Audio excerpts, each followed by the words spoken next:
Good evening, everybody. 6:30, so I'm going to start and try and run a nice tight ship of a meeting tonight so we all get home in good time, even though we'll obviously have lots to say and be very productive. So first thing I'll go through, obviously we're in the council chamber, so the fire evacuation procedures here. There are no fire alarms scheduled for this evening. Therefore, if the fire alarm sounds, please evacuate the building immediately. And the fire exit is located at the rear of this room. Go down the stairs unless otherwise instructed and meet in the War Memorial Park. Members, please note that this meeting is being webcast live on the internet. Please switch your phones off or turn to silent. And please can I remind members and officers that in order to be heard clearly within the room by those present and on the webcast, you must speak directly into your microphone. And we're not going to do prayers, which is what it also says on here, because that's obviously for full council. Okay, so are there any apologies? Do we know if John's coming? Is he? We think not. We think not, okay. Right, any declarations of interest? Okay, and now item 3, the appointment of the vice chair. Are there any nominations for the vice chair? David?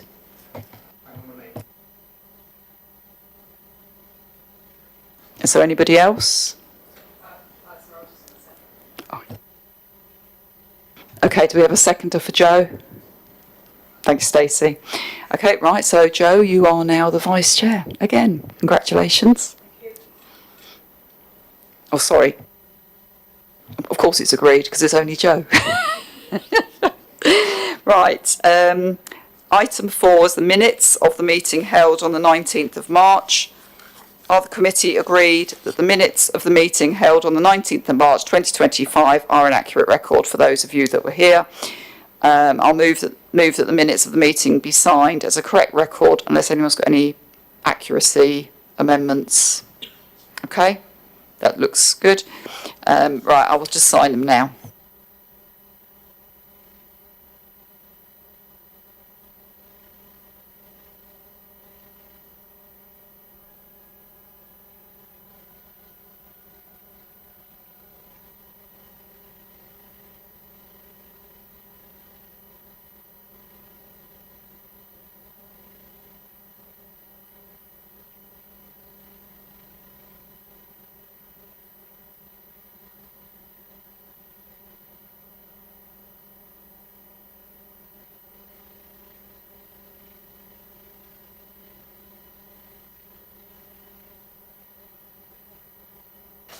Okay, so moving on to item 5, which is adoption of the Housing Renewal Policy 2025.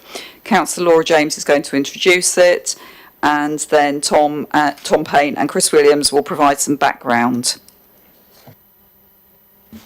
Thank you, Chair.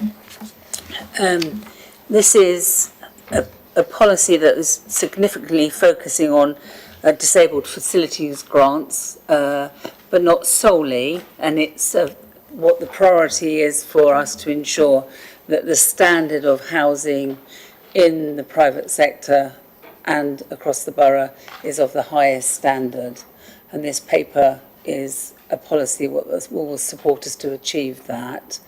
I think it's really important that we recognise just the amazing work that the team does within this area of the council. It's not an area that I guess a lot of people know about or see. It's a service that many won't know happens, but that team that works on disabled facilities grants has amazing feedback. In fact, they have 100% satisfaction from people that use the service. It's a really well thought of service. The team are really kind and care about what they're doing, and they always go the extra mile. Hence, they're really well thought of by the people that use the service. We haven't run out of money at the moment. We are really maxing out the budget. There have been times historically, and I'm sure Chris will talk about that, where county haven't helped us Things are working better now, but it has been historically a problem, but that's working better. This policy we will review again in 2 years' time. Whether it needs renewing is really dependent if there are changes. There are changes within this document that Chris will talk about, and hopefully those changes will ensure that we target better those in need, and it's in benefit for those that need this service the most. So I'm sure that Chris is going to talk to it, but I just want to say an amazing thank you to the team that work in this area, because it's a great service. So thank you, Chris and team.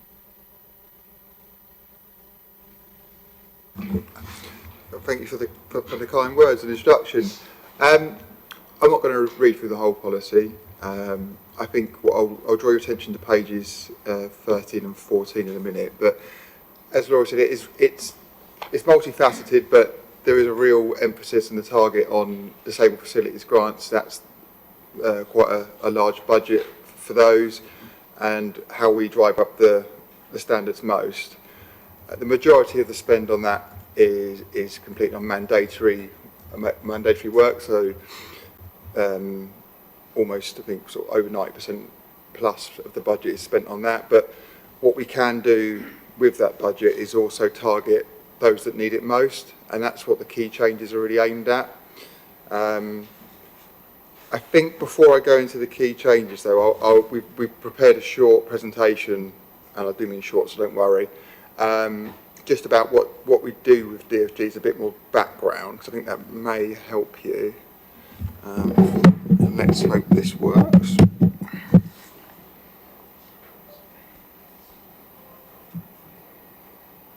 There we go. So, it's a means tested grant, so not everyone is eligible. Disabled children and adults on passported benefits will not require a means test, everyone else will. The means test is a fairly complex undertaking. It's similar to that people have to do for housing benefit. It will take many different things into account. It will take people's age, if they're in a couple or a single person, any disabilities that they have, dependents. These will all increase the chance that they would receive a grant. It also takes into account their income as well as their savings and their capital, and that will give us it's not a yes/no answer. What it does is it gives us a figure, and that is called their contribution. That will be what the test determines they can afford to pay towards the grant. Sometimes that figure is very high, which will mean that we can't assist them. It may be a case that the figure is somewhere in the middle of what the expected works will cost, and they make that cost. The government to do this, that's called through the Better Care Fund. That goes to Hampshire County Council, who then divvy it out between the boroughs. It's done on a fairly complex algorithm about how much you get, which takes all sorts of things into account, like population, disability rates, and a few other factors as well. Adaptations really can vary in size and complexity. The most common is something like an accessible shower, so that's something someone can walk into. I'll show you some photos in a second. But we also do large-scale extensions. They're a lot rarer, but we do at least a few a year of those. Very complex, and it's a lot of stakeholders involved in that, and so they take a bit longer, but really rewarding when we get those done. There's a link to a video. I won't play that now, but that video is also on our website if you want to have a look at that, but that gives a really good overview of the process. So we've got some photos for you. Hopefully you can make them out up there. The top left is a bathroom, and you can see that's fully, they can walk straight into that then. So a big barrier is people just getting into the bath, and you wouldn't believe the effect that can have on people. Not being able, we take for granted that you can have a shower or a bath in the morning, when you can't do that and you've got to rely on someone other helping you in, or you've got to go to a loved one's property for a shower, it's a huge effect on your independence. So that's one of the most common adaptations that we do. The bottom left is quite a big one. That's a child case where we've put quite a complex bit of equipment. It's a bath that raises the child into it, but we try to remember that these people's homes, they don't want it to look like a hospital if possible. They want it to look like a child's bedroom, so you can see it's behind some doors there, which will give the child privacy, but still make that vital adaptation available to them. The bottom left is just some simple steps, but again, that can make a big difference. Just let people get out to their back garden. Again, it's things that we all take for granted, I think. And the door is an automatic door, so you press a button or you have a key fob and that'll open for you. Again, fairly simple, but makes a massive difference in giving someone independence. Some more adaptations there. We've got a couple of ramps. One is concrete and one is what we call modular, so that's metal, and that can be lifted up and moved quite quickly and easily, so that often appeals to homeowners. And then this is another angle of a shower there, and what we've done.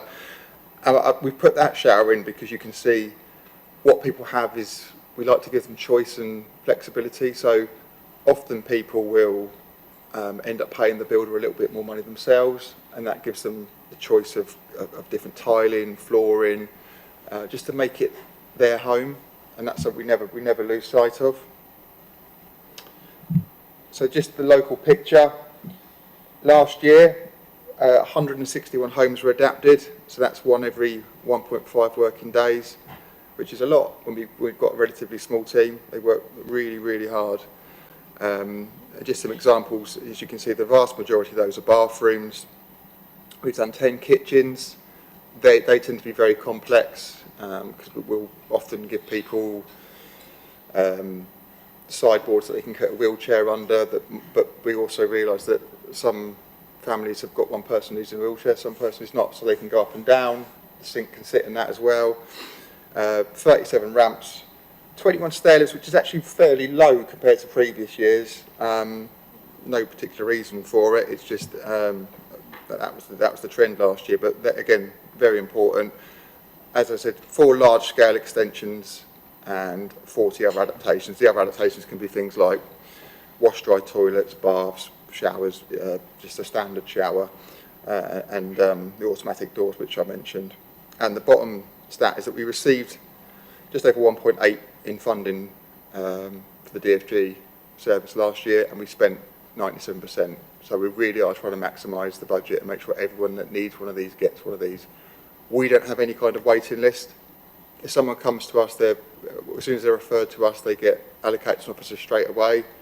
If it's marked as an urgent case, we will treat it as urgent. They will be seen that week most of the time, and we will push everything forward that we can to get that done as soon as possible for them. And as Laura kindly said, we get lots of lovely feedback. The last 2 years, 100% of the customers have been really satisfied with the service, and that's just... I was bored one day, so I made a word cloud of some of the comments we get, and some are a bit random, but you can see a lot of those are really positive words. And yeah, the guys get so many comments. It's really lovely area to work in. It's difficult, but it's hugely rewarding as well, and we're really proud of what we do. So I'll quickly go back to the key changes. As I said, the vast majority is used the mandatory grants. We felt we could help people most in need by introducing these key changes. One is the disregard of war-related income. So in a means test, if someone's got war-related income, we treat like it's not there. Everything else is taken into account, but that isn't taken into account whatsoever. That includes for widowers as well. There's a palliative care grant, so for those situations, we're not going to means test them. We really don't care how much money they've got. They're at a desperate stage of their life, and so are their family. So our aim is to get them home from hospital or hospice by providing often very simple adaptations. It might be a small ramp, it might be some changes to the bathroom, but whatever they need, we'll try and get them home as soon as possible. And again, they will be treated incredibly urgently, and we'll do everything we can to do that ASAP. There's also a relocation grant being introduced. That is often for children cases. Whilst we'll go out and do everything we can to adapt properties, some just aren't feasible. Sometimes we might need to provide ground floor living for a child, and we're hamstrung by the layout of the property. So moving house is usually a last case scenario, but this will give people flexibility to do that, and some assistance to do that if they need to. And we've also put into, we're also going to assist with the grants capped at 30,000. So we will have discretionary funding that we can increase that by up to 10,000 for those that need it more, because building costs are increasing. A lot of these grants now will sort of start going upwards of that sort of figure. So for those people that can't afford it, we will look to top up a grant ourselves with the extra 10,000. That's it from me. I don't know if anyone's got any questions.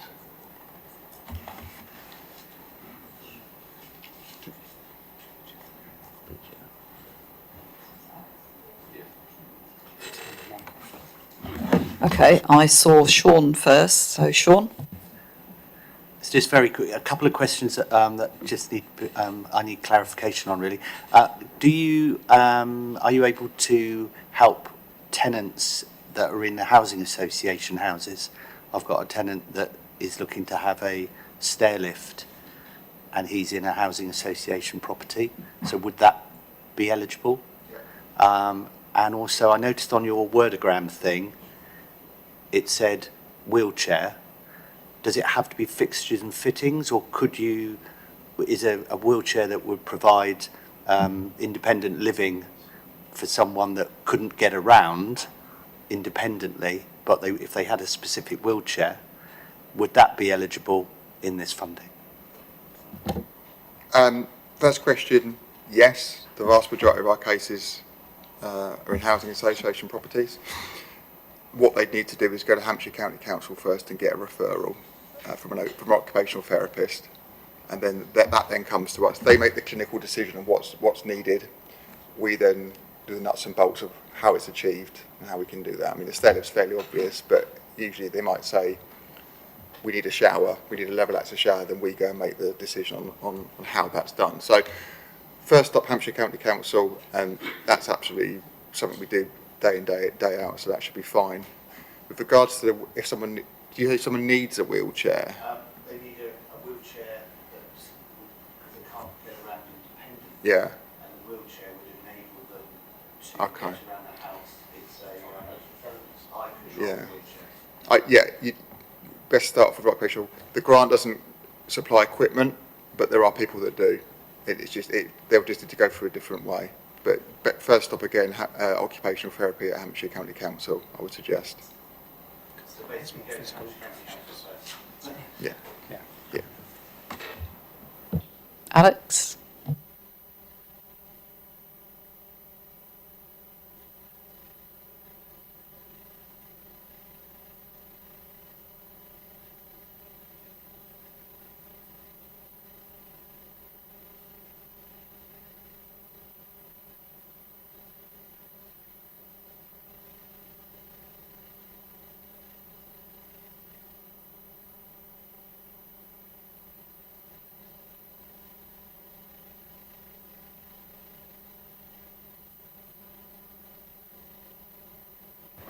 So with DFGs, we do have a KPI on how quickly we make a decision once we've got all the information that we need to do that. So that it is reported quarterly. We also report on budgets monthly as well to keep track of those. Thanks. It's just that in 1.2 it says, that you're going to improve the condition and safety of housing in the private sector. Do we know how many we're going to target and whether we achieve that? How can we report on that on a yearly basis to make sure that we've got something in the policy that is actually obtainable or achievable, the same with things like supporting older and disabled residents to live independently through the grants and adaptations? Or how many are we supporting, and how many of those life-changing things have we provided? And I think this then would tie in with like the next question is around, it's a 2-year review cycle, but I just think that, like, how do we know that this policy has been effective in a year's time? All we're doing is reviewing essentially in 2 years is the wording, or whether the grants are the same. So there are different metrics which are reported to councillors in different ways. So I think as Chris has mentioned, there's a KPI which talks about how well we're performing against the decision process. So when we've got a full application, we've got a legal obligation to grant the application, make a decision on it within 20 working days. We measure that. We're touch wood, we're consistently at 100% for that. So again, the turnaround time is really speedy, very good. We also report, I think, more generally on housing standards through the housing and homelessness strategy. So part of the report that comes through to committee does touch on the work we do enforcement-wise. Again, the provisions that are within this policy are there. This is all about where we provide, as a council provides, financial assistance to a homeowner to make changes to their property. So the vast majority of what we do is the disabled facility grants. That's a big chunk of money, and it's obviously supporting a lot of residents who are in need to adapt their properties. That is the primary focus of this policy. What we have in there are some safeguards. So the ones around disrepair are for situations where, for example, you have an owner who's got a property. They may have mental health issues as well that sort of reduce their capacity to be able to sort of really look after the property and deal with things that might need to be dealt with. So it provides a route through which we could provide financial assistance to them to put in heating system if it's required, fix roofs if it's required, to make sure that it's habitable. But so it's in those exceptional circumstances. I'd say there would only probably be, in our experience, probably one case every couple of years, to be honest, where you find somebody's in a situation where they've really got no other support. They've got a property, they haven't got the funding to make changes to the property to make sure that it is in a habitable state, i.e. the heating's broken or whatever it might be, and that provision within this policy enables us to provide some form of financial assistance to them to make that changes. But it's very exceptional, and as I say, we usually are working very tirelessly to get them that support to make sure that they can get things repaired that need to be repaired through other routes. So it's very rare that we end up using those tools to provide assistance. But some of this, so the housing standard is picked up elsewhere, like Chris has said, in relation to the housing and homelessness policies. It would be worth you to sort of look at that. If you're looking at this, it'd be good to sort of think about that, and also the work that you do on housing standards as well, Chris, isn't it? There's that work that sits outside of that. I feed in with things like the number of inspections and that number. Do you want to talk about that? So things like HMO inspections, number of notices, statutory notices to be served, number of inspections of our properties is all picked up under that, and we report through that for those reports.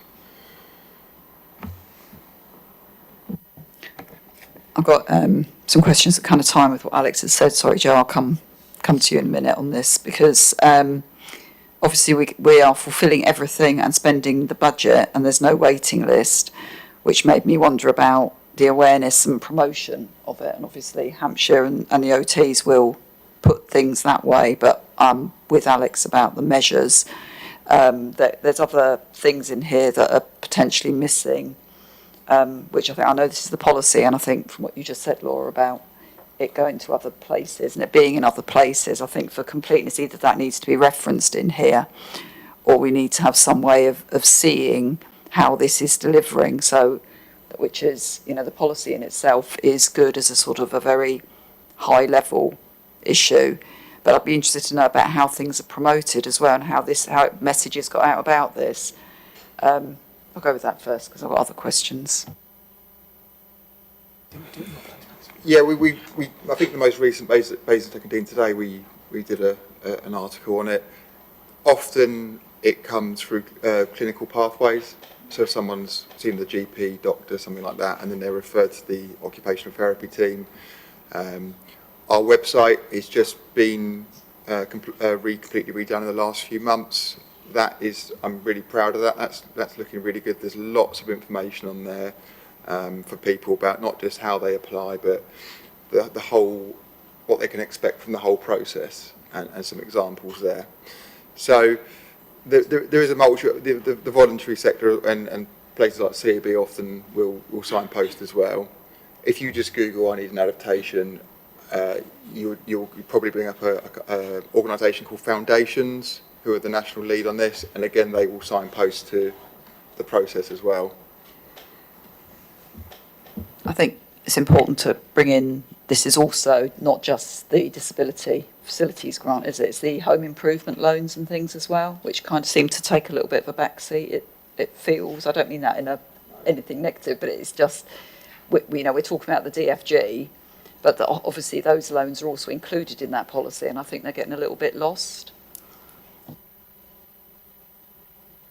So, yeah, as I've mentioned before, I think they're there as a safety net, really. And as I say, when we get complaints about properties or individuals that are living in conditions which are not satisfactory, again, we are working with relevant partners, whether that be care and support people, family relations, again, trying to make sure that they've got the right help to make sure that they can make changes to the property if they need to. But it's very rare. Again, the vast majority of the types of issues we deal with on a housing standards front will relate to privately rented properties, and then of course we're inspecting, we'll be liaising with, we will be requiring improvement. To make decisions, like people with mental health, but also other people who are not digitally included, who can't look at your website.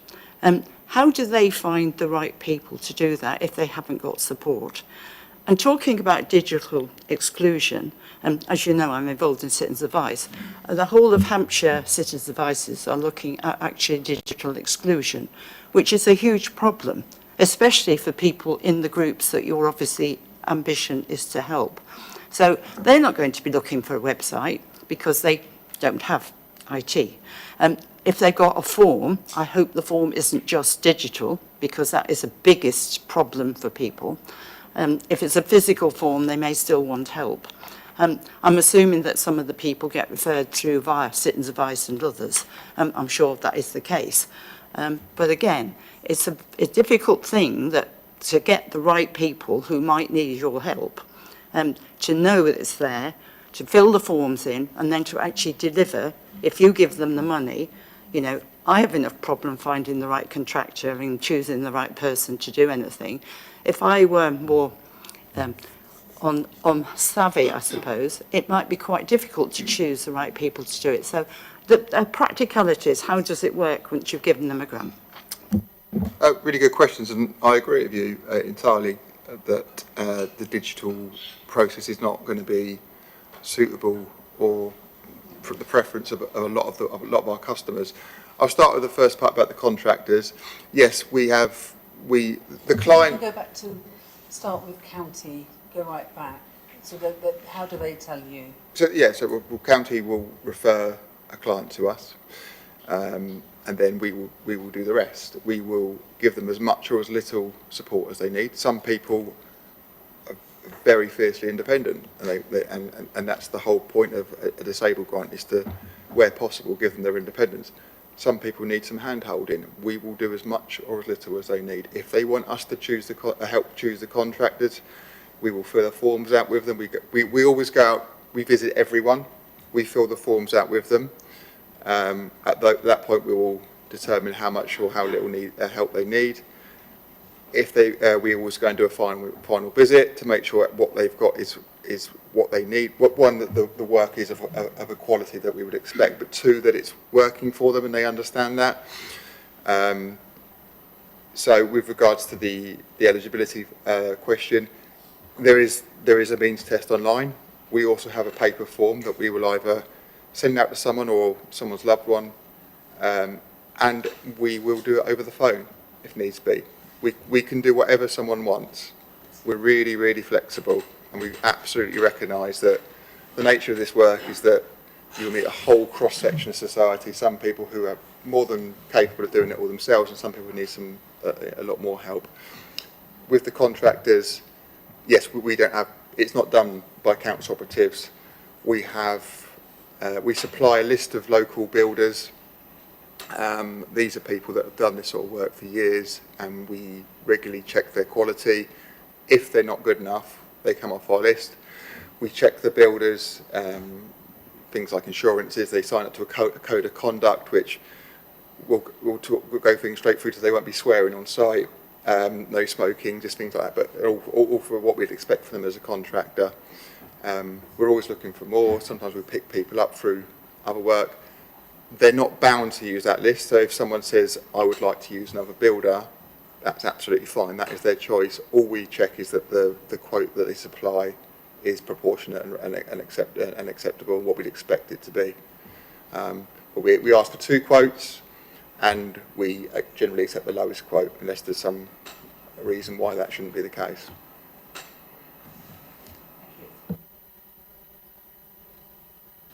Stacey? Anybody? Did I miss you, Jenny? Always miss you, don't I? Was Jenny first? Jenny, go on, you go first.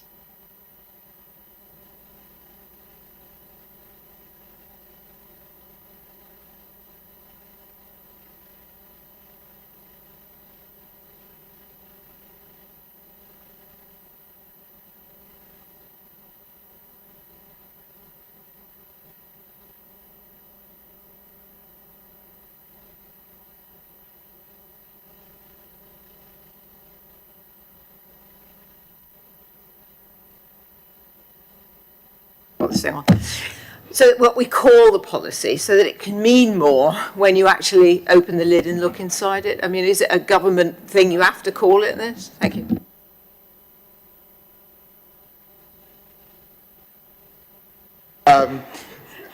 A lot of places it's called the housing assistance policy. I really don't mind what it's called, so I'm more than happy to take suggestions on it if there's a better consensus for it.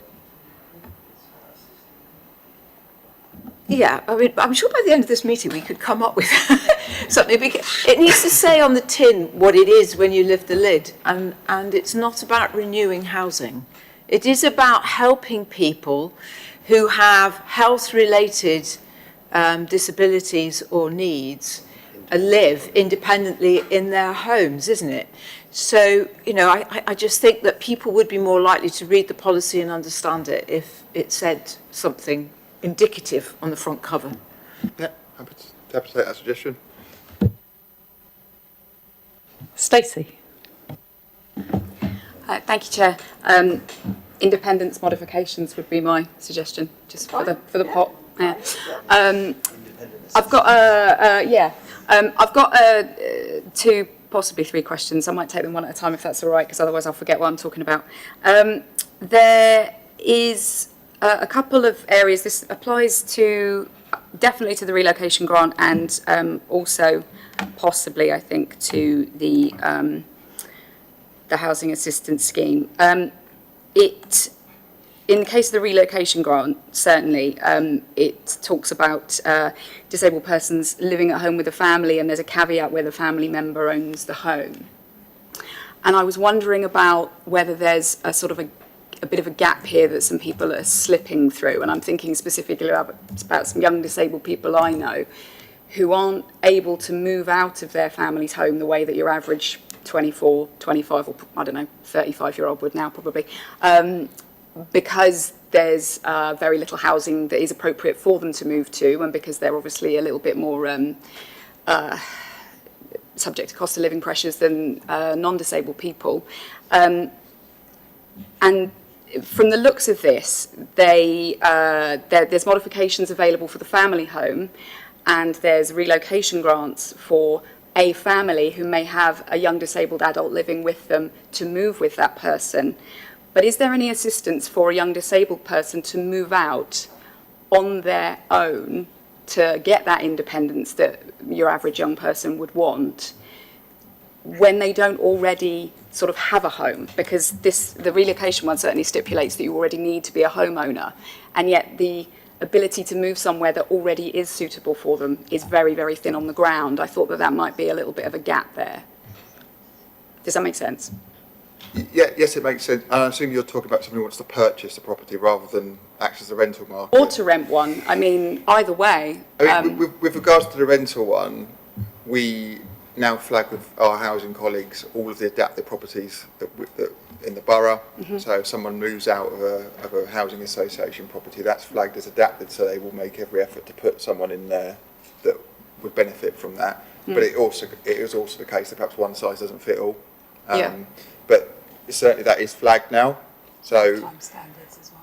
Pardon me? Lifetime standards of properties that are being designed. The new ones, yeah. There isn't any monetary assistance in this for that scenario, and I'll be honest, it's never occurred to me, but we could certainly look at including it. I think it is an issue, you know, when properties that are either to rent or to buy, thin on the ground with the appropriate modifications, and policies like these depend on either being a homeowner to start with or already being in a place that needs adaptation for presumably something that's come about because a disability has worsened or there's been an illness that has happened. There's no getting on the roundabout if you're a young person who has grown up and become an adult as a disabled person living in the family home to be able to live independently, if you see what I mean. I mean, yeah, so there's no provision, you're right, to actually assist them with the mechanics of the actual move. But what we have and we've done recently is where they purchased another property, they're not actually living there yet. So rule of law, they shouldn't really be able to apply for one, but we've adapted that property ready for them to move out. And into the away from the family. That's happening as we speak, actually. So we're providing them a new bathroom, so when they move in, it's ready to go. That's just been a bit more flexible with how we determine where they're living. So we will assist as much as possible. That there is no, like I say, monetary assistance for the actual move itself. We can include that if that's what members wish, but we will certainly help with the property itself will be adapted. And I think it's important to say that the person who is means tested is the disabled person. So your parents could be millionaires, but if you can't work because of your disability, you're the one that's means tested, and we will take that person into account, not their family. We also, obviously have the register as well, and so we have supported housing through the register.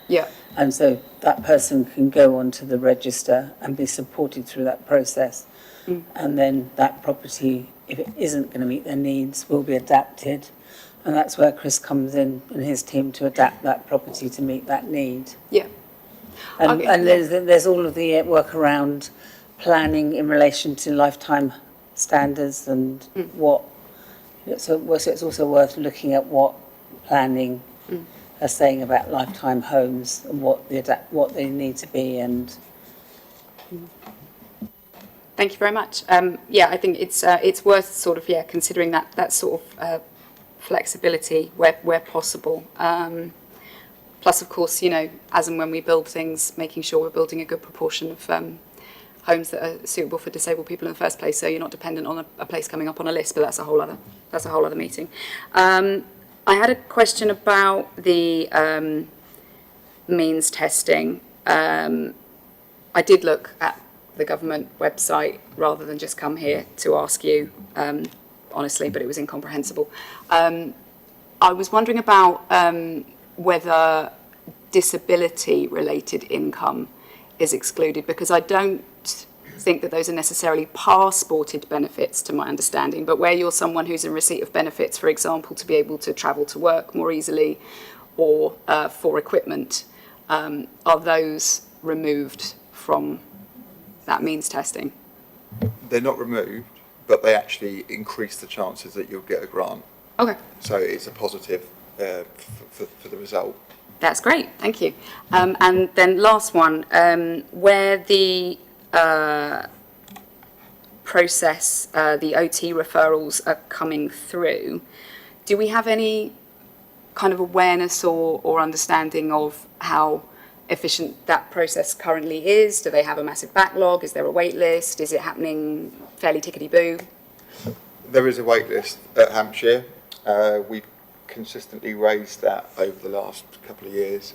After COVID, they did a special project and a lot came through at once, which is why the spend in, I think, 23-24 was so high, because we were catching up on the COVID backlog. Since then, things crept up again, but recently they have put a new project in place where they're sending around a team of OTs to different parts of the county and targeting those that are waiting longest.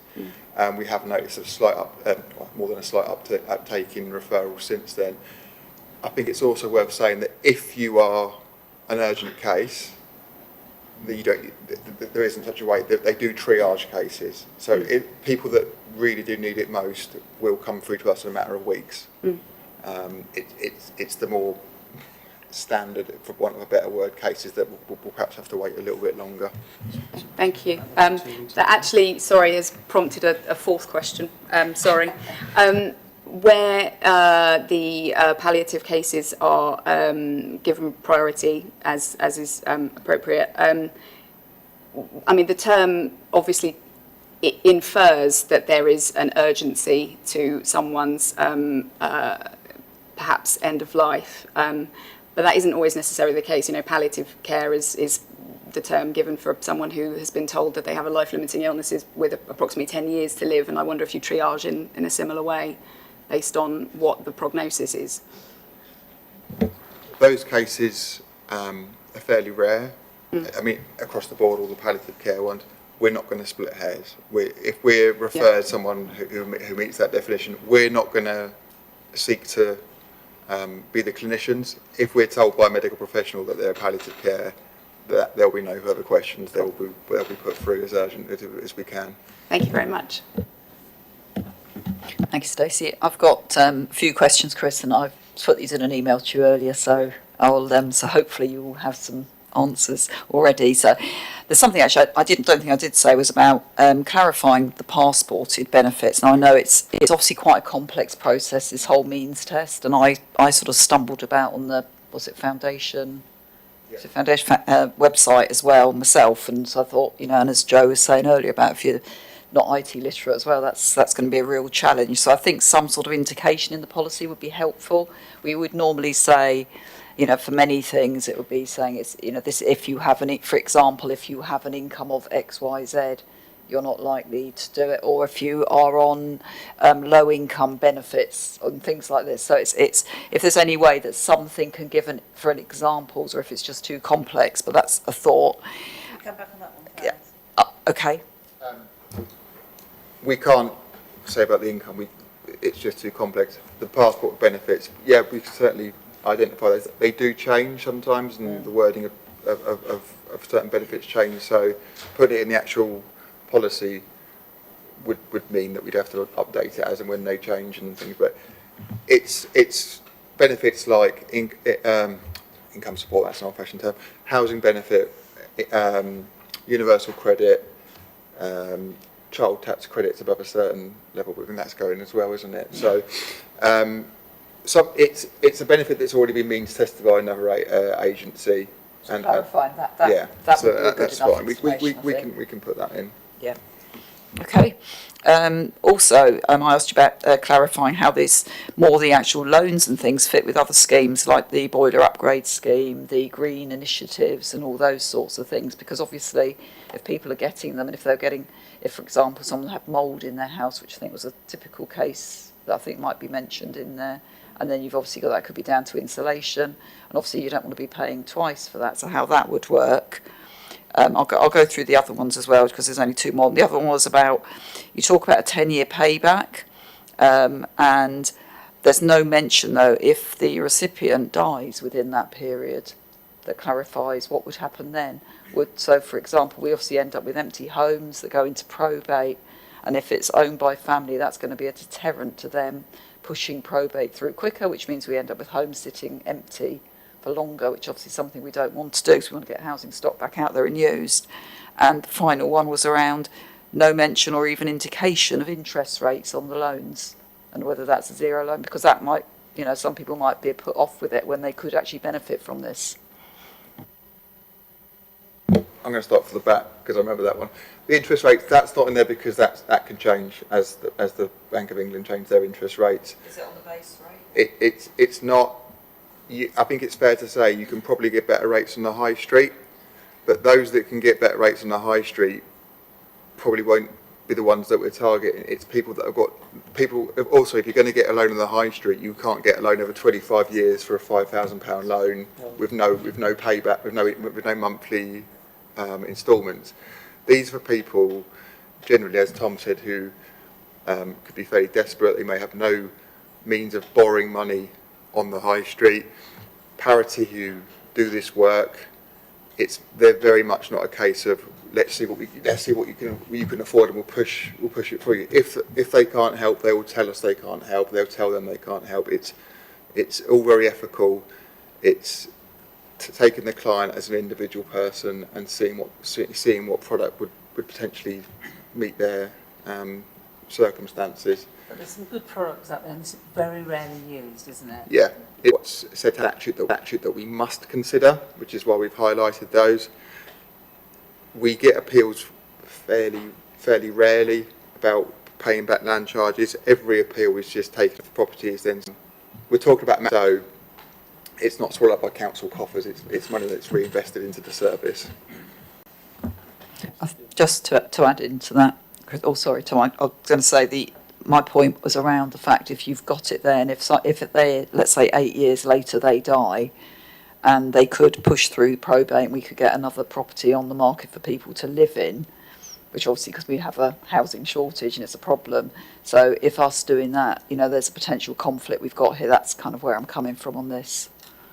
One of the reasons is that we would waive it is if it's going to cause financial hardship. So in that sort of circumstance, if someone came to us and explained why it would cause financial hardship, we would absolutely consider it.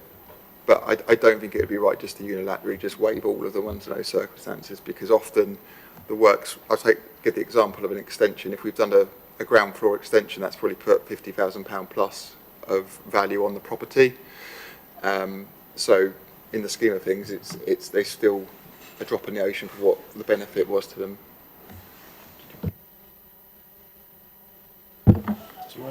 It's probably just worth clarifying that these are quite rare. I mean, I think on average we probably get 1, maybe 2 of these sorts of referrals a year where somebody has that situation where they're within the 10-year period and they need to move for a particular reason. It's not usually because they've passed away, thankfully. It's more usually because there's a change of circumstance and they need to move for work reasons or other reasons. And we consider those applications very carefully. We are very obviously sympathetic to situations, and there are lots of factors outside of people's control. Circumstances change. Obviously, when you go through the application process, you are asked to sign to declare you have every intention of staying at the property for the next 5 years. Is it 5 years? Yeah. So there's a reason. We don't want to invest a lot of money into a property if somebody has no intention of staying there for the length of time to pay back that investment of time, etc. So there's that expectation. People know that we're expecting the property to be, the benefit to be there for a while. We do consider them on a case-by-case basis. I had one this week, which I did again agree to waive because of the circumstances, because of the situation. So it's actually quite rare that we actually require it to be repaid. But we'll consider their individual circumstances. The only issue I was thinking about is more about just the death, to be honest. Rather, those ones I think is perfectly fair. But anyway, has anyone else got any other questions? Okay, I think we can. We're only, I think, noting this, aren't we? I think we've got a couple of things we could do as recommendations. First one was recommendation came from Jenny, which is around a new title for the policy, which I think makes sense. Stacey, you said. I've written down independent home improvements. Independence modifications or something? Or assisted living, because it doesn't cover more than the independence. Oh, assisted living does, doesn't it? Yeah. Yeah. Perhaps we just send something in. I'm sure. Like living independently, Grant. Yeah. It's positive. Yeah. Well, okay, yes. I've been advised, I've been counselled, we can just make a recommendation that the policy name is changed to something more appropriate to reflect what the policy covers. Thank you. Okay. The other thing that I think is a possible recommendation, which came from Alex and as I said as well, which is getting some stats in here, because we've just talked about, and it has come out that we've, for example, I've just talked about the issue about death and the clawback sort of clause. And from, obviously what we're hearing from the officers is they're very rare cases. So not having figures in here means that we're possibly over-egging the pudding and worrying about things that aren't relevant. So I think figures around the specifics of claims and how many bits of work are done put into the policy, even as a sort of a rough idea. But we should certainly, from a scrutiny perspective, be looking to see how much has been done, what has been done, any waiting times and any sort of measures that are there, even if they are, I think, recorded elsewhere. I don't know if everyone else agrees with me. I'm seeing general nods. Good. Okay, so I think that's another recommendation. I think that's it really. So we've talked about practical stuff from Joe. We've done the policy name. The monetary assistance that came goes back to the housing policy and helping people to move. But Stacey, I don't know if you wanted to say anything on that one. Well, it's more about the fact that it's like when I couldn't get an acting job without an equity card, but I couldn't get an equity card without an acting job. If the policies exclude people who don't own their own homes or don't live in their own homes already, and there's nowhere suitable for them to move to, then they can't get on the merry-go-round. Do you know what I mean?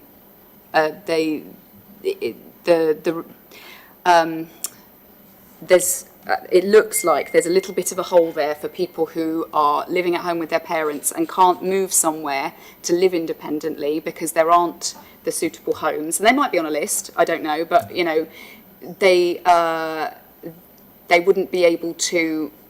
They would have to move somewhere unsuitable in the first place to then apply to have it upgraded for suitability. Do you see what I mean?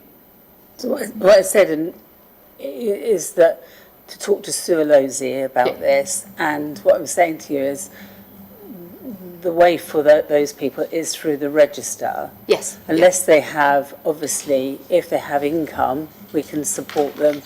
So Helen could help them into a shared ownership scheme if they have income, so they could, and we could look at an adaptation for them through that route. So that's an option for them if they don't have to have pay.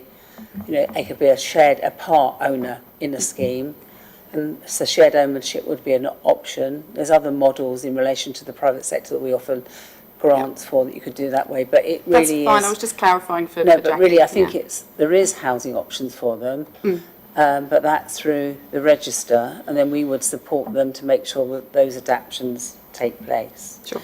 And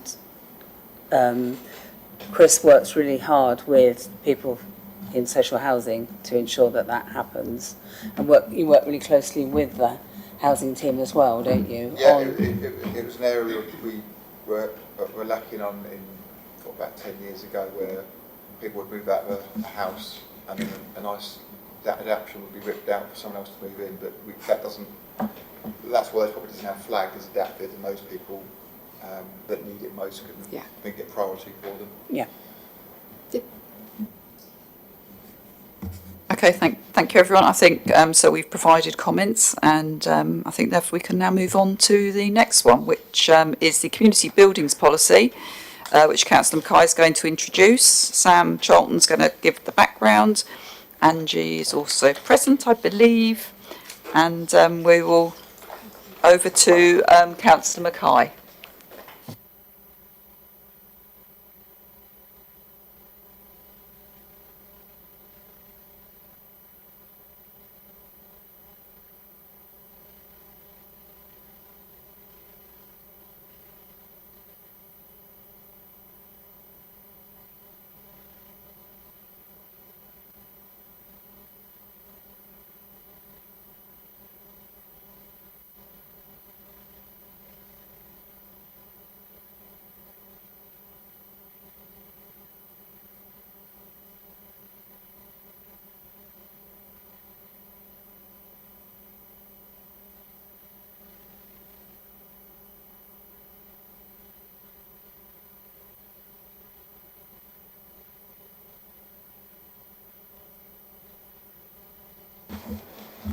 community buildings policy. Hopefully it'll meet your approval, at least in title.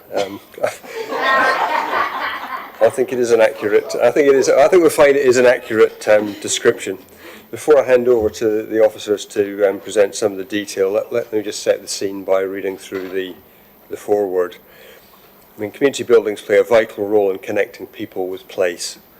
With over 100 community buildings, including 23 council-owned community centres, the borough benefits from having physical focal points or anchors in the community that provide an incredibly diverse range of activities. So community buildings facilitate the provision of valued services and promote social engagement. They're buildings, very importantly, open to all, and it's essential for social inclusion and for the building of the partnerships upon which our communities rely. So this policy recognises the contribution of volunteers and the community associations, without whose hard work we couldn't make this a borough where we can take pride in the communities and the place where we live.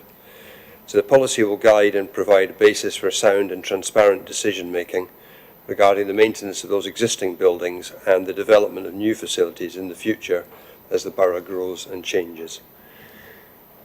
We hand over to... Thank you. So thank you very much, Councillor Mackay, and good evening, councillors. So just to give you a little bit of an overview in relation to this policy and how it's come about.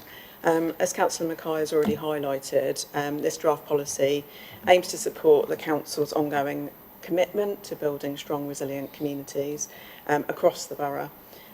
So, as we know, community buildings have central to our communities. They play a really important part in day-to-day life. They provide places where people can connect, where they can access important services. And also during times of emergency, we saw things during the pandemic.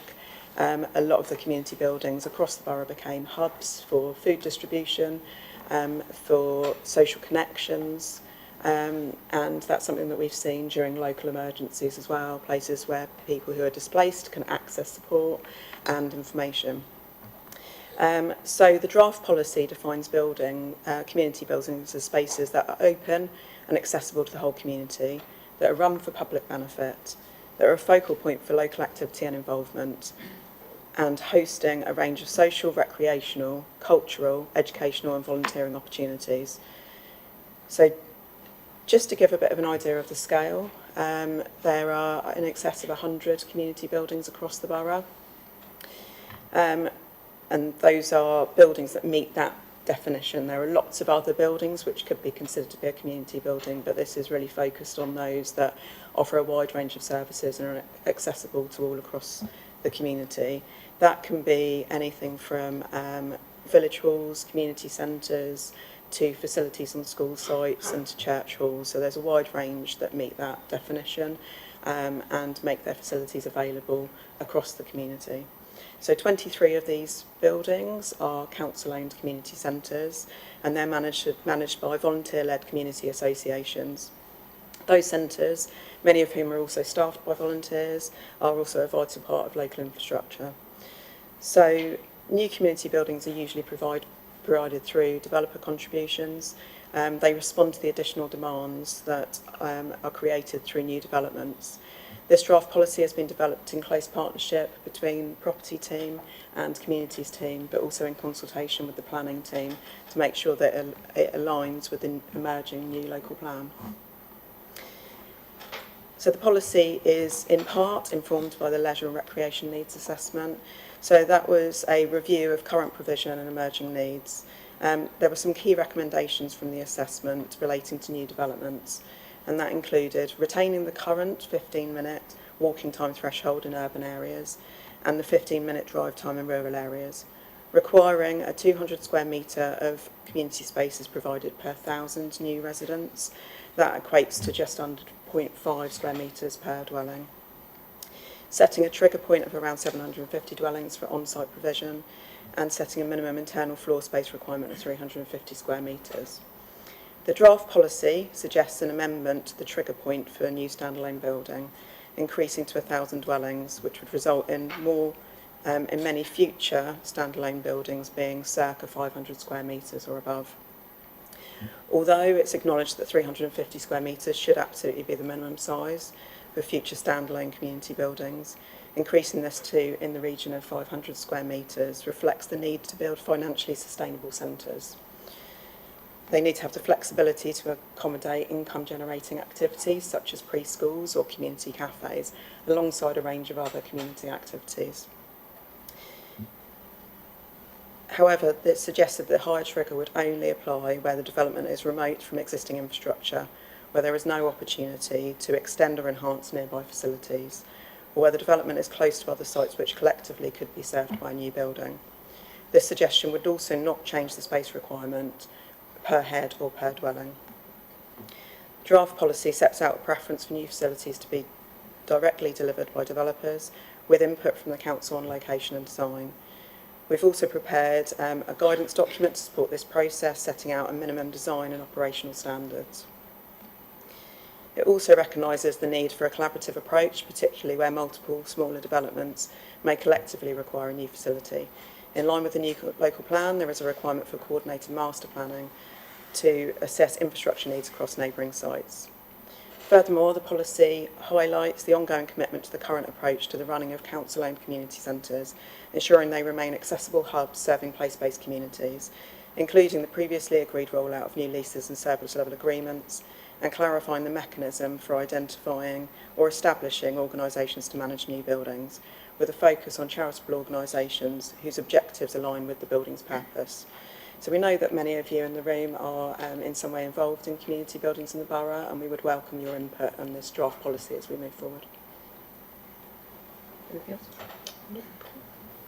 Thank you, Sam. Alex. Oh, did anybody put their hand up before, Alex? Thank you for the report. Again, another sort of detailed report, which is impressive. I do have a few areas that I'd like to cover, so to come back to me halfway through. But it talks about essentially development delivery versus contributions. I'm just wondering what. Sorry. Just shout at me next time. Yeah, sorry. It talks about the developer delivery versus contributions. I'm just wondering what safeguards we have that prevent developers choosing the contribution rather than the delivery element of that. And then also, is there a way of ring fencing any of those contributions to make sure that they are then put towards community buildings rather than for specifically within that area as well, rather than delivering it, halfway across the borough that might not benefit the original community that it was originally designed for. So that's the first one. Just on to ownership and the safeguards around that.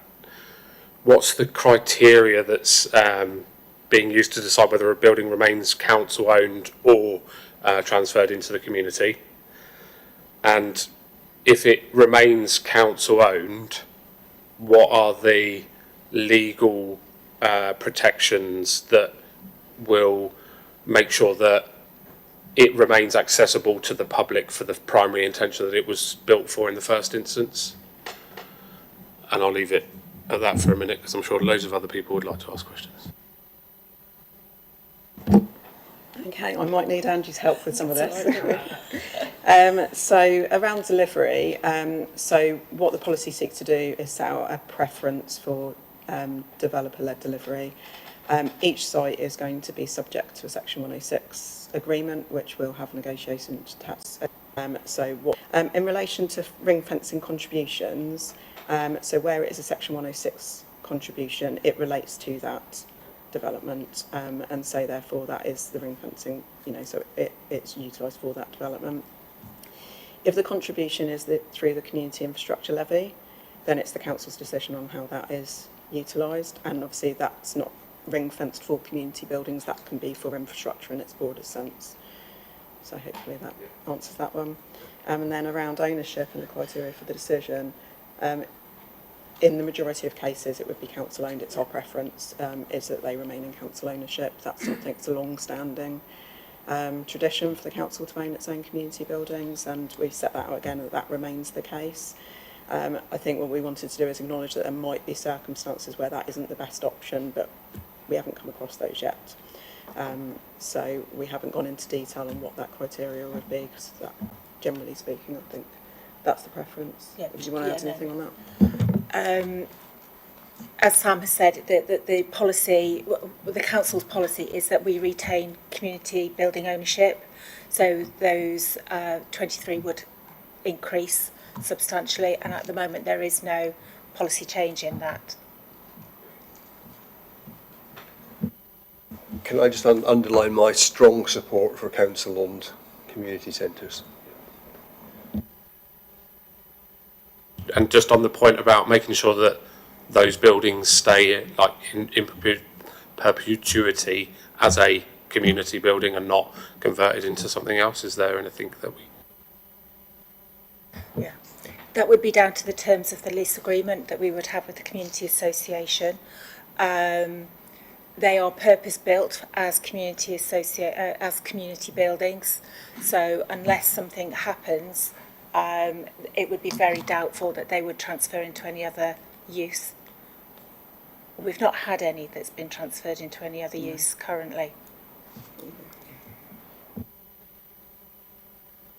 Can I just add a question around that, actually, because obviously not all of them are council owned, so, and some of them will be like church halls and things, and some churches close. So, and then obviously then there's conversion into homes. Obviously we've like the Beacon's being used at the moment, isn't it, as a sort of community centre. So is there anything that's sort of like tying in what Alex was just saying, where we can protect and make sure that there is a community facility in the area?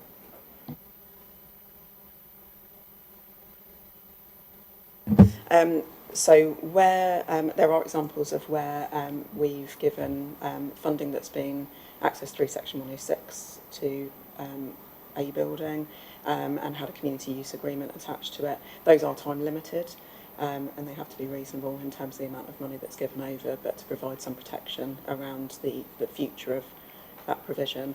But we have limited control over buildings we don't own, so we can only really focus those protections on the ones that we own. Do you want to? Okay, I've got Joe next. Thank you, Chair. Another practical question, sorry. You mentioned there are 100 across the borough, and obviously the criteria is that people should be in the urban area within 15 minutes walking, I think, and within the rural area 15 minutes driving. I take it you've done a study of whether there are places already that are shortfall, and I note that the new suggested areas are all in the towns, but I'm quite sure there must be some out in the rural communities where there are gaps with more than 15 minutes of a drive. I suppose it depends how you measure the drive and who's driving, for one thing. And the other thing is that I'm a representative on the community centre in Tadley, and I know that we had a paper here a little while ago about the leases of the 23, and many of them are due for renewal and possibly a little bit outstanding. Is there any news about how we're getting on with that? Because I'm quite concerned. I know other people have raised the question about the length of time it's going to take to get the leases and the SLAs, which tie in people delivering what we want them to be delivered, are going to be ready. If we get taking on new buildings, that's going to make matters even longer. So obviously, I don't know whether those things are going to happen quite quickly, but it would be good to know if we've managed to hit some of those 23 leases that are already outstanding. I'll let you take the lease one first. Thank you. We have started negotiations with various community associations to renew their leases. So we've got a priority list, as Sam's saying, that we work closely with her team to do that priority list, but there is flexibility just in case something happens and we need to push something further up that list. as to affecting the any new build that would come on board, I don't think it will, because it would be a standard lease, and this is what it would they would be presented with. So I can't see any issue in any further delays, other than as soon as, well, there shouldn't be any delays. As soon as we are completing one, we are bringing one forward to be able to complete that. So it is literally a rolling programme to be able to renew. Can I a follow-up question? It was mentioned that there might be places that are currently there, like village halls and churches in particular. Churches are pretty prone to close down, and village halls sometimes become, there's nobody to run it anymore, because obviously volunteers sometimes get older, and then things might have to close. There's no mention in the paperwork that I could see on actually people being able to adopt a building as a community asset, and therefore the residents could perhaps take it on. I know that there are moves somewhere to take on pubs, for example. I know they're not quite community assets, but they are places where people go, and they've obviously a community hall or a church might qualify. Is there anything that we could put in the policy to say that we would encourage that to happen? I'm thinking of places like Swan Street, for example, in Kingsclear, Yes, which went through that process. Sorry, there is a separate policy, the community asset, the asset of community value policy. I always get it mixed up, and that's completely separate. So I'm not sure whether it would make sense to reference that in this policy, because this is literally about new builds coming through which are council owned, if that makes sense.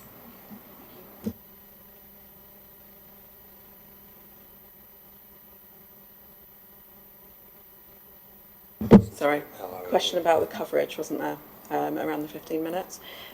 So the LRNA, which was the assessment that was done of the coverage of the borough in terms of buildings, did find that the majority of the borough is covered within that 15 minutes. Those new facilities that I mentioned refer to the adopted local plan period. So those sites that are already identified within the local plan, so they're the ones that relate to new development coming forward. But generally, most of the borough is within that 15 minutes, or will be covered within sites that are coming forward as part of the adopted local plan, not the emerging new local plan. Yeah.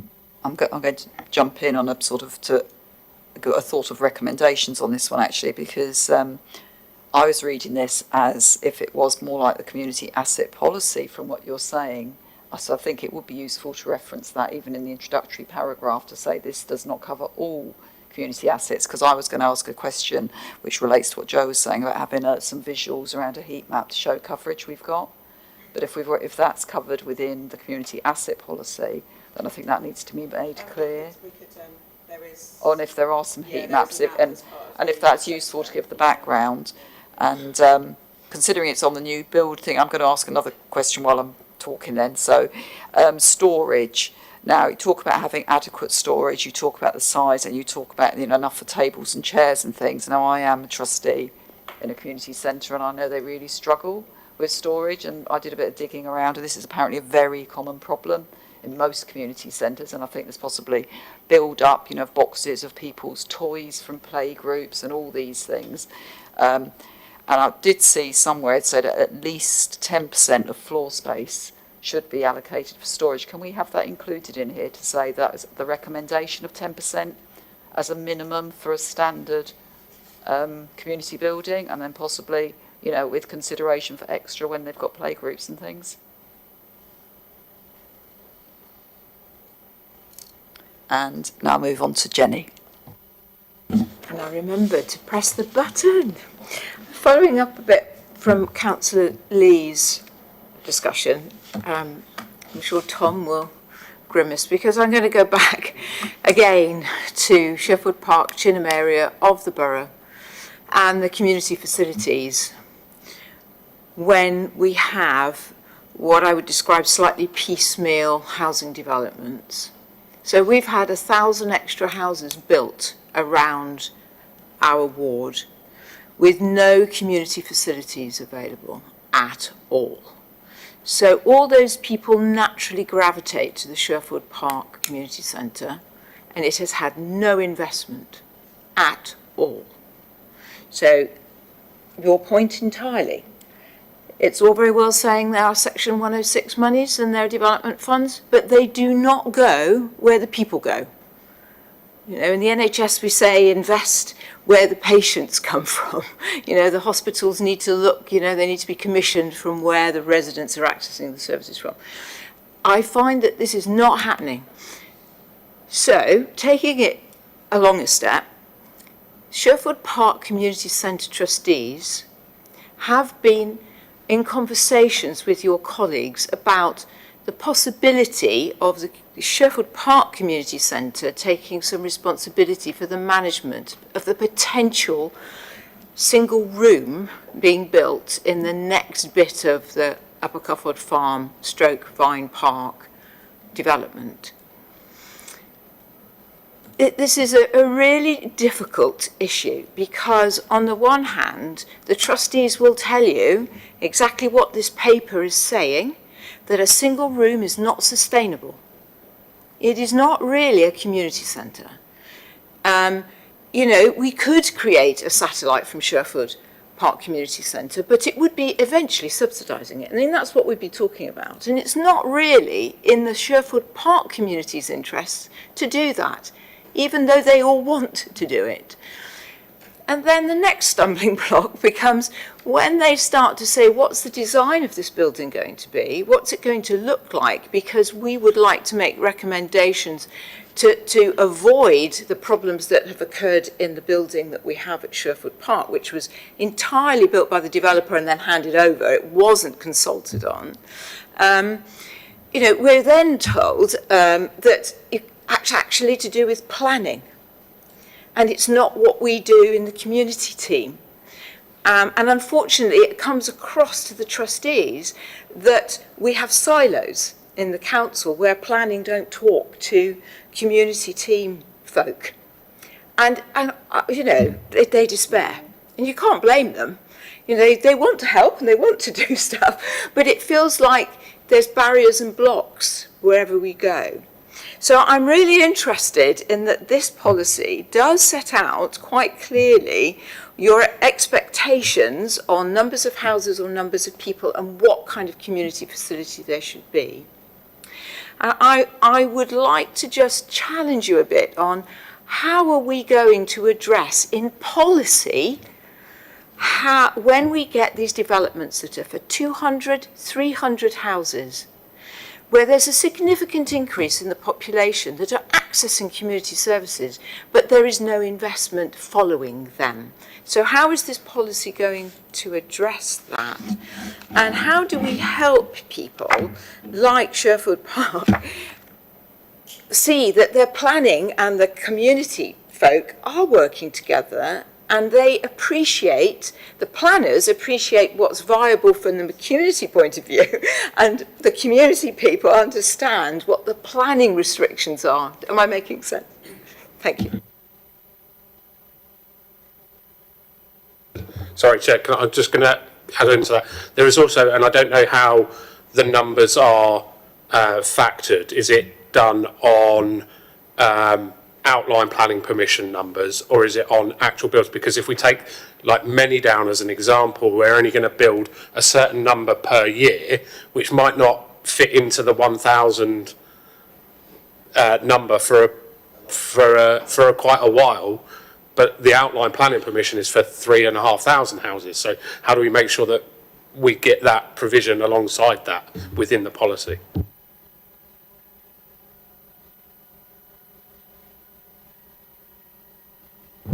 Okay, so, if I address Councillor Box first. So I think it's a really good example, actually, around Sherwood Park, both in terms of the multiple sites challenge, and it's not the only area that has happened, is where smaller sites are coming forward and obviously are putting pressure on existing infrastructure. An example of where there is a future site due to come forward, but timeframes are a challenge in reality around that, and so how that gets addressed. So the policy, in terms of the wording around master planning, tries to clarify the expectation that a master planning approach would be taken across multiple smaller sites. So where you've got a site that doesn't meet the threshold for a standalone building, but actually there's a cumulative impact from all of those sites, that consideration is given to how a building, or not just one building, potentially, depending on the scale of them, could best serve all of those sites. And that's something that's equally reflected in the new local plan as well, and that's something that we've worked with planning policy in terms of the wording around, is to try and mirror some of that wording in there. I think in terms of that working with between teams, there might be some, I suppose there's a difference between teams working closely together and where the constraints of policy might exist, or what can reasonably be required of a developer. So it's not necessarily about the teams not speaking to each other and not having those conversations around what the needs are. It's about, you know, sort of what can actually be required through a legal agreement. And so I wonder whether that might be where things are getting. I'm just wondering about the messaging that they're getting on that. So it might be something we want to pick up separately. If I could just come back to you on that, that is not the impression that we're getting. Because I attend the trustees meeting. I'm not a trustee, but I attend them in my role as board councillor. So it might be about talking about to the team about how they express things when they're out and about. But that aside, developers play the game. So they will only build so many houses in one go to avoid infrastructure requirements.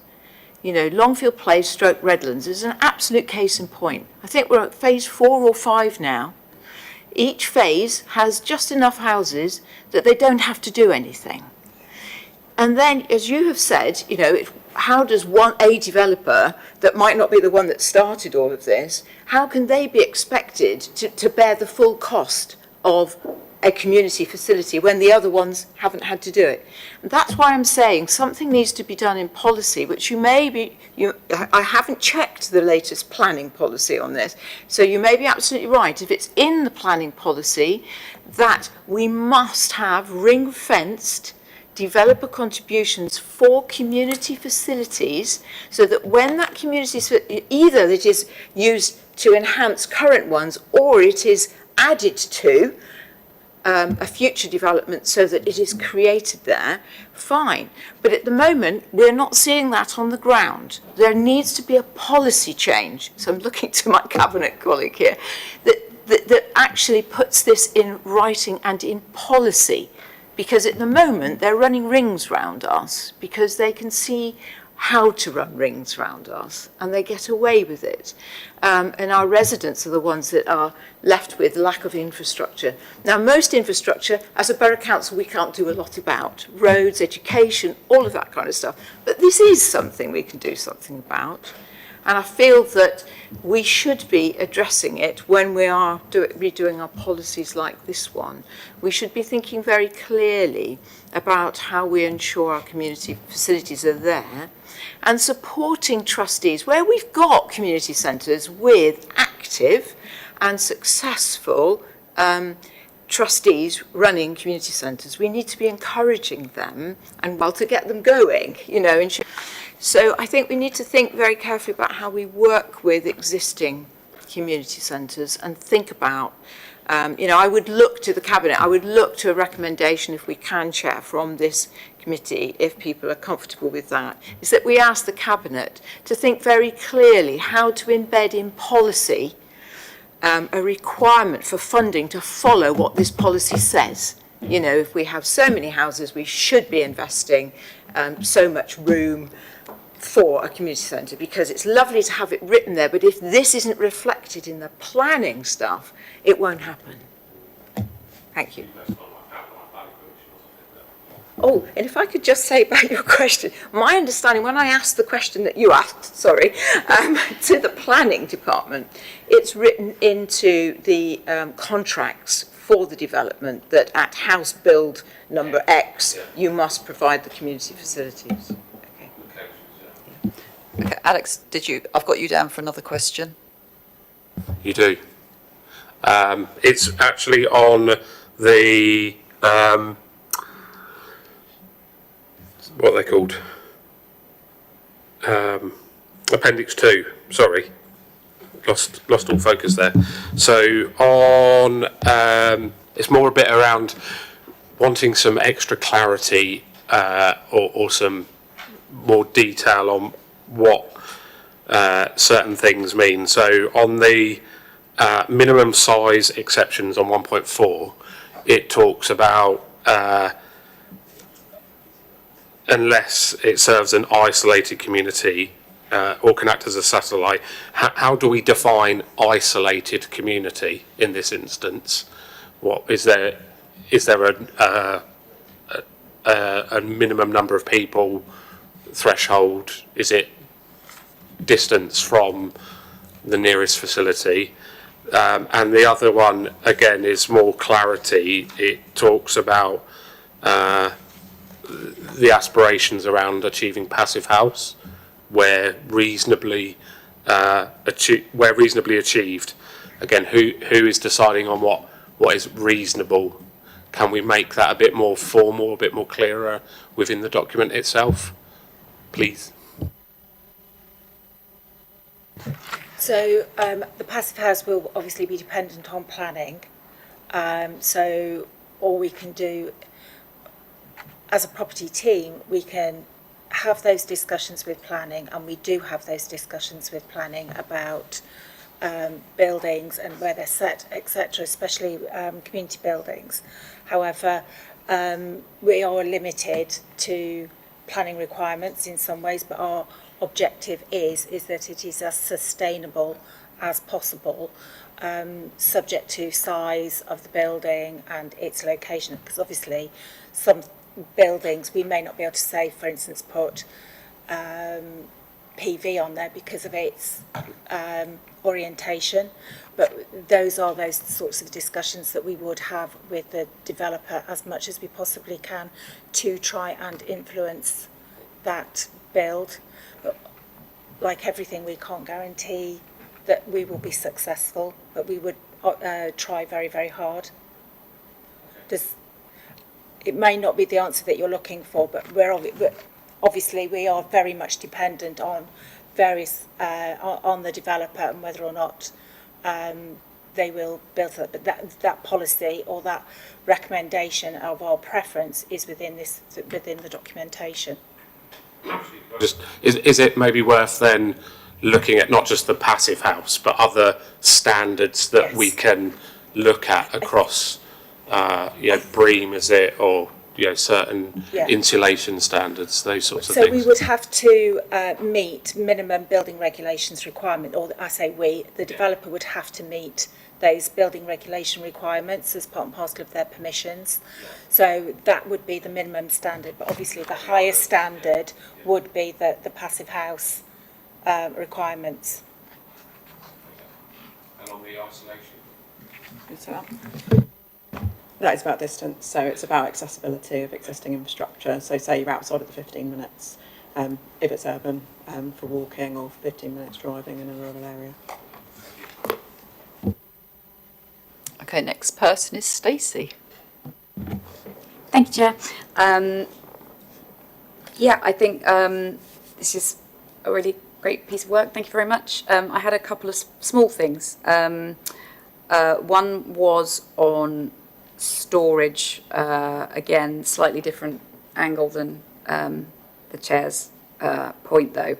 I know that we can't possibly incorporate listing storage for every potential possible user within this document, but being as how we have indicated preschools who would be, big potential users, I think it's worth recommending potentially including it to say it's storage provision for local, external provision for local nature and biodiversity groups.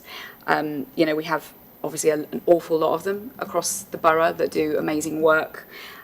Storage is often a massive issue for those groups. It prevents them from being able to do more, to expand their numbers, to take on more of the management of green commitments that we would like their help with.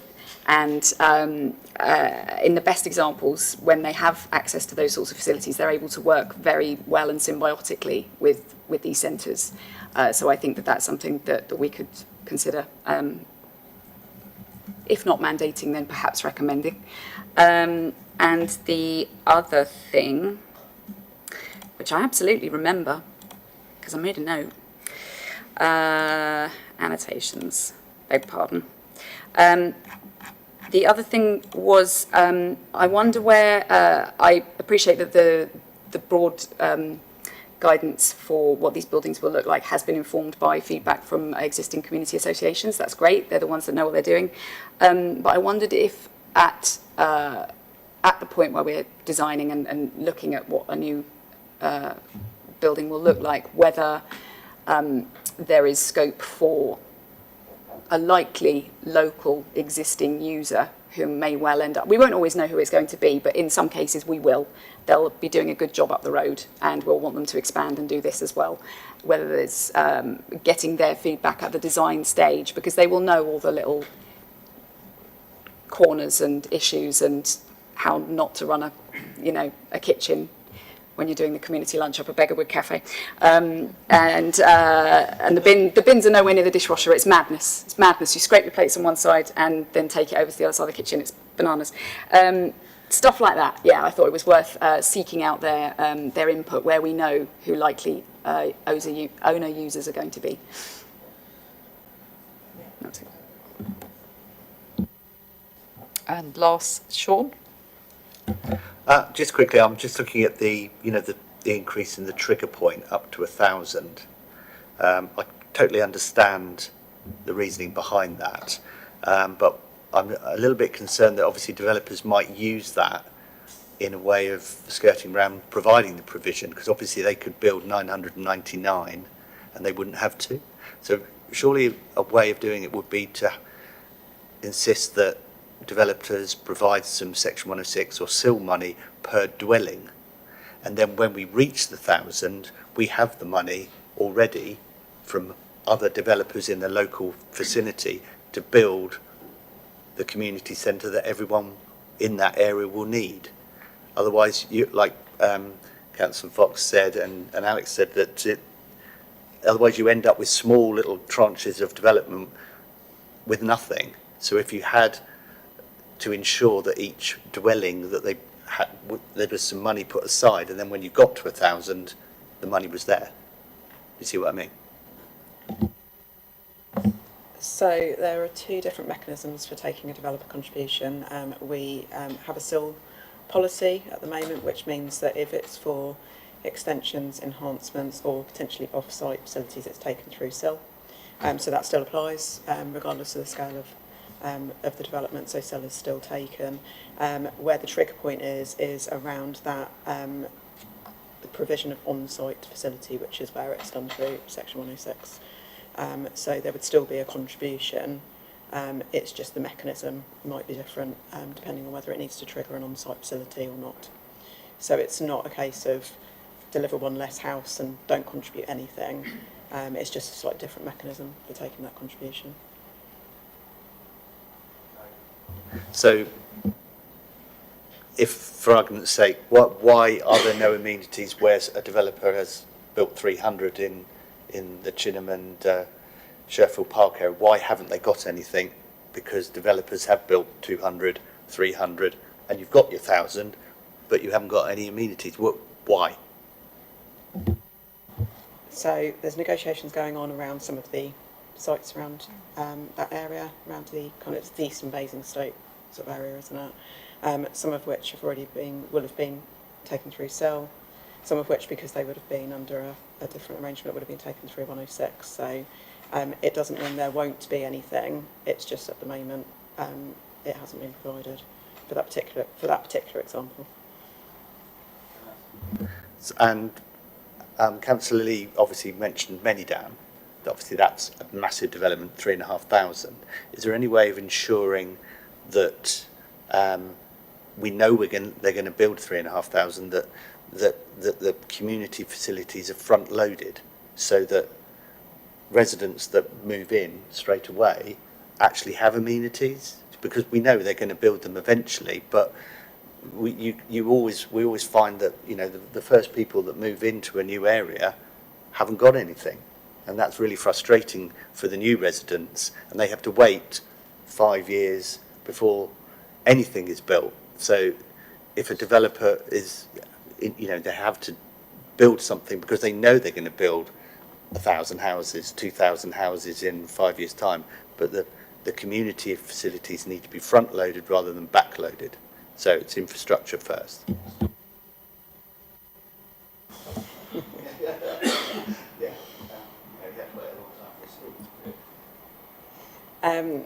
Yeah, ideally. It would be early on in the development. So, and that is something that is referenced sort of within the policy, that that's the ideal situation, that you would be seeking that delivered as early as possible. So you'd agree a trigger point at the Section 106 stage, and that's part of that negotiation. And there is reference in the policy as well to circumstances where that isn't possible, and then to look at the potential for temporary facilities to be provided as well. Many Downs is a good example actually of that. So there's been conversations around temporary provision to prepare for when there's a future site, and the reason for that is the importance of a place for new residents to be able to meet as they move into the development. So yes, that's ideal, and that is preferred. Obviously each case is going to be slightly different, but that would be our preference. Okay, I haven't seen any more hands, and oh, Alex has got one more. Maybe it's more of a planning thing, and I guess it's just a statement that I wanted to raise, but I think it really does go down to the developer that is developing the site, because actually I've found, and they're probably not listening, but they probably should hear this, that Urban and Civic have actually been, you know, more open and more forthcoming on what they want to provide for the community, because they see this as a long-term relationship between developer or certainly master developer and the wider community. But there are lots of instances where developers are just there for the greed sense of, let's just put up the bare minimum, get what we need, move on to the next phase. You know, then we see that throughout the borough. But yeah, I think, you know, I don't know whether it's, again, planning is, you know, how do we control the developers that come through so that we can make sure that they are actually there to provide a benefit for us rather than for them, I guess, in partnership.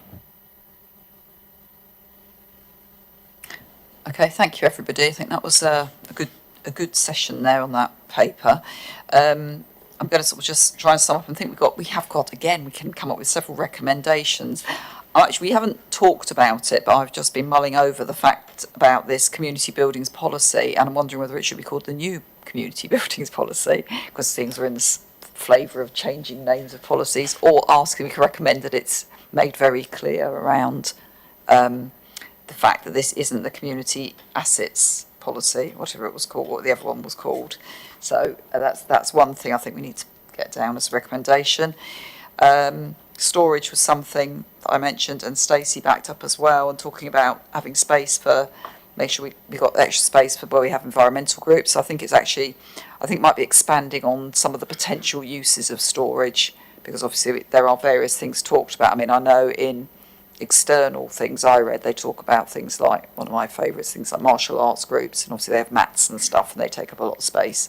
So those sorts of bits and bobs.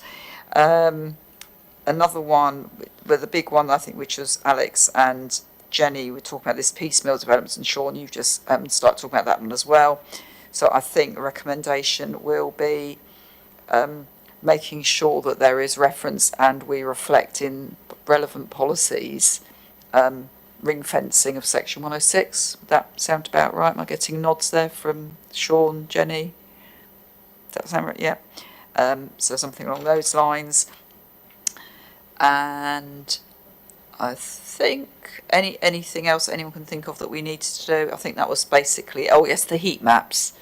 So where we have got, just as a sort of a summary to get an idea, and potentially I think those heat maps could show where there's ones that are planned, due to come, so sort of greyed out or something, so it's clear what we've currently got and where things are coming in line with, which would then tie in with the community assets plus the current assets plus obviously the planning side of it.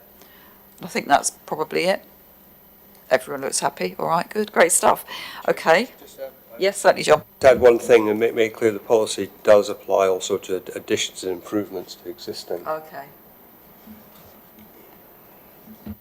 Well, we'll leave you guys to think about the name, as long as it's very clear that there's two separate things and this isn't reflecting on the current stuff.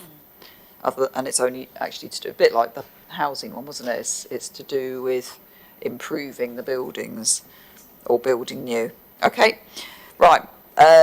Moving on then to item 7. We've got a review of the work programme. So we're going to review the work programme. You will also have seen in the pack there is some documents with all the policies listed and everything, so hopefully you've had a chance to have a look through that. But before we go into all of that, I'm going to invite our visiting speaker, Paul, who's sat very patiently waiting through this, and he's going to address the committee for 2 minutes. Thank you, Paul. Thank you. I'm speaking on behalf of Hatch Warren Nature Group to ask both the ENI and the Resident Services Committee to include 3 tasks in both work programmes. Task 1 is an update of the wellbeing strategy, so that the strategy applies the same principles towards environment and infrastructure as it does for other interests, thereby increasing appreciation, learning, engagement and involvement in restoring and caring for nature. The present strategy appears to prioritise the use of environment and infrastructure rather than the benefits to the community from involvement in restoration, care and learning. 2. A revitalised BIS project in which groups of partners, recognising the contribution that residents can make and that communities are customers. We request that there is project scrutiny before launch and annual reporting to communities as well as committees. 3. Task 3, a review of the Strengthening Community Strategy 2022 to 2027 to synchronise aims and priorities with the new BIS project and wellbeing strategy. BDBC excluded the Hatch Warren Nature Group from BIS despite the depth of their experience and success, as well as proposals for expansion submitted years before BIS, proposals which arguably became the heart of that project.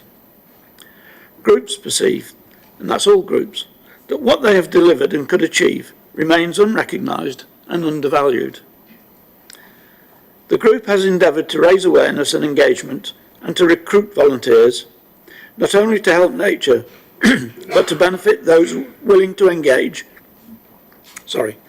and those who benefit from enjoying nature. Approaches too have been made to residents, schools, charities and a local surgery on green gyms and social prescribing. All with too little success, but with too little resource to do better.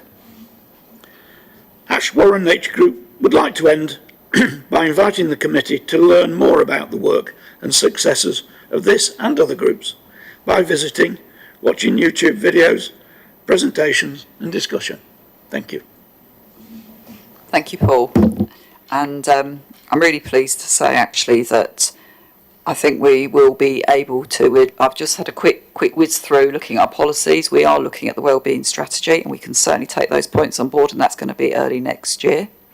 So that's one. The BIS project, it's about residents can make, and just to let everybody know, we've got 3 work programme items. Stacey's raised one, and I've raised a couple. The two that I've raised, one's about green area regeneration stuff, and Stacey, your one is on customer care, isn't it? Do you want to quickly talk about it? I still do have that. I haven't actually submitted that one yet because I thought it might be a good idea to perhaps have a word with the officers first. And also, honestly, we've had yet more sickness in my family this week and I ran out of time. But I did submit one because it was just a simpler write on substations and mapping. Yeah. I can talk about that if you want, or I can leave it. Well, what we'll do, rather than taking up lots of people's time, we'll take away those. Sorry, so I jumped the gun there because after our chat this week. But we'll take away the work programme items. So that's more. The reason I'm letting Paul know, because I've shared that with Paul. Also looking at weed spraying as well, and all of that.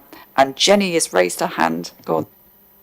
Thank you. If we're going to look at the work programme, and I'm just looking at where all the areas that we cover, mindful that the budget comes up December, January, February, I wondered if in November we might have a paper on funding to community groups in the voluntary sector, which is number 20 on page 104 of the policies, because I just think it's really, really helpful to understand the dynamics of what we're what we're granting to organisations and the added value that it provides to our communities before we get into the council budget and people are arguing over who gets what.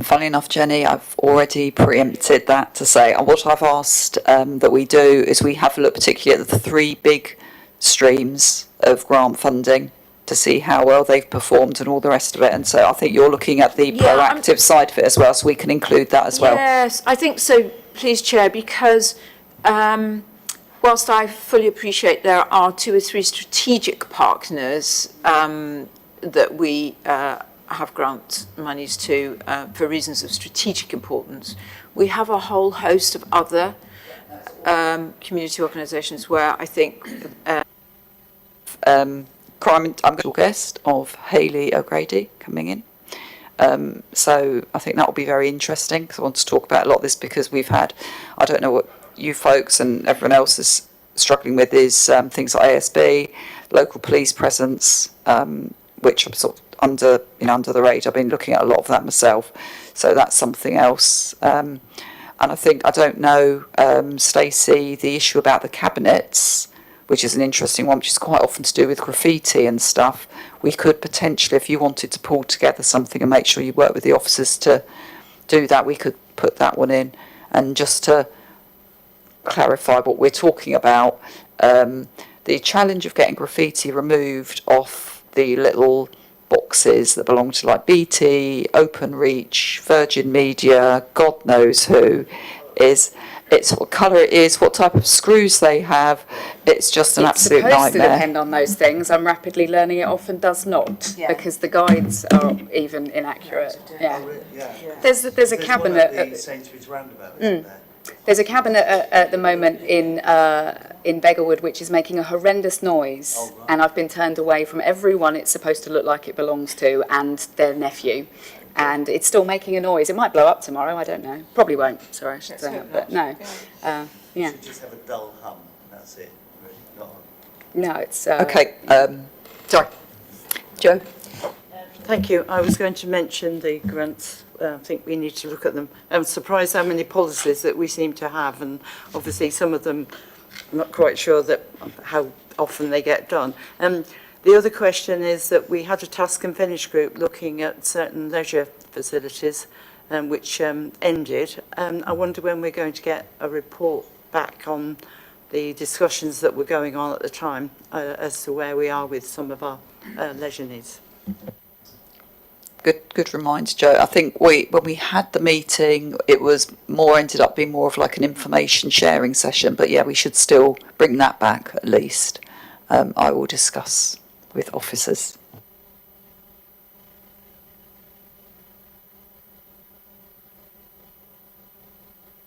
So going back to Paul's thing. So that was talking about the strength and community strategy and the well-being. So yeah, I think we can pick up on these points, and we'll look to make sure I take them seriously. As you know, it's close to my heart too.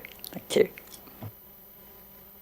Okay, has anybody got anything else they want to say about the work programme, feedback? When do we have our next chair's brief? I don't know if it's in the calendar. Okay, we should be having another chair's brief to go through this, but we look like we're pretty much, so October we're sorted. It sounds like November we'll look at grants and stuff and think of anything else that might be pre-budget sensitive, which I think would be very sensible. But and then we'll look at other stuff we've got coming through for the new year and go from there. But as you've got the list now, we're going to keep that list on here every time, so that people can look at it, and then we can make sure we get policies and things are being picked up and things aren't dropping. A big area I'd like to look at as well is a lot of the regulatory, is the environmental policy. So that's another bit which also kind of ties in with ASB, so it's things like abandoned cars, the enforcement of litter, the fixed penalty notices, stuff like that. So we make sure we get that on the radar too. And that takes me to just check my notes before I forget something. I think we are done, and I have hit my target of around 8:30, so I'm quite pleased. Thank you very much, everybody, and safe journeys home.